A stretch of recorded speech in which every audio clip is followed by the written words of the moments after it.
மருத்துவர் ஐயாவாக நடிக்க இருப்பவர் யார்? எப்போது திரைப்படம் வெளியாக இருக்கின்றது? மிக முக்கியமான தகவல் வெளியாகி இருக்கின்றது.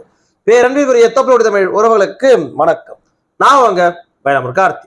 பார்த்து கொண்டிருக்கக்கூடிய பார்வையாளர்கள் சேனலை சப்ஸ்கிரைப் செய்தும் பெல்லைக்கானை கிளிக் செய்தும் ஆதரவு தரும்படி கேட்டுக்கிறோம்.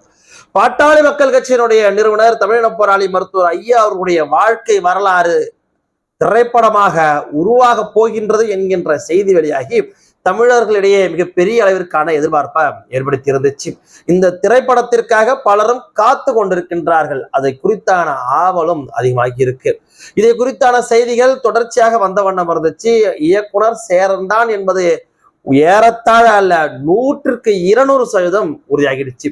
இந்த மாதிரியான சூழ்நிலையத்தான் மருத்துவர் ஐயா அவர்களாக அவருடைய வேடம் ஏற்று சரத்குமார் நடிக்க இருக்கின்றார் என்ற செய்தியை பல செய்தி ஊடகங்கள் வெளியிட்டிருந்தாங்க. அதை குறித்து யாரும் பாட்டாளி மக்கள் கட்சி தரப்பில் இருந்து எந்த செய்தியும் வெளிவரவும் இல்லை. இந்த சூழ்நிலையில இப்போ ஒரு செய்தி வெளியாகி இருக்கு.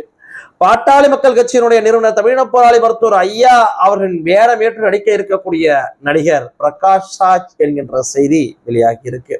அது மட்டுமல்லாமல் இந்த திரைப்படம் மிக விரைவில் படப்பிடிப்பை துவங்கி 2026 வெளிவர இருப்பதாகவும் செய்திகள் வெளியாகி இருக்கு. இது பாட்டாளி மக்கள் கட்சியின் தொண்டர்களை மட்டுமல்ல, ஒட்டுமொத்த தமிழர்களுக்கும் உற்சாகத்தை அளித்திருக்கு. காரணம் என்ன அப்படின்னா, பிரகாஷ் ராஜ் அவர்கள் தேசிய விருது பெற்ற ஆகச்சிறந்த நடிகர் என்பது அத்தனை பேருக்கும் அறிந்த ஒரு விஷயம்.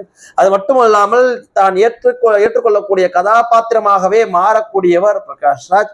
பிரகாஷ் ராஜ் இந்த கதாபாத்திரத்திற்கு 100% சரியாக இருப்பார் என்று ஒரு தரப்பினர் இப்போதே பேச தொடங்கி இருக்கின்றார்கள். எதுவாக இருந்தாலும் இன்னும் அது அதிகாரப்பூர்வமாக வெளியாகவில்லை. அதுவரை காத்திருப்போம். ஆனால் சரத்குமாருக்கு பதிலாக பிரகாஷ் ராஜ் நடிப்பார் என்கின்ற செய்தி மட்டும் உண்மை. நன்றி.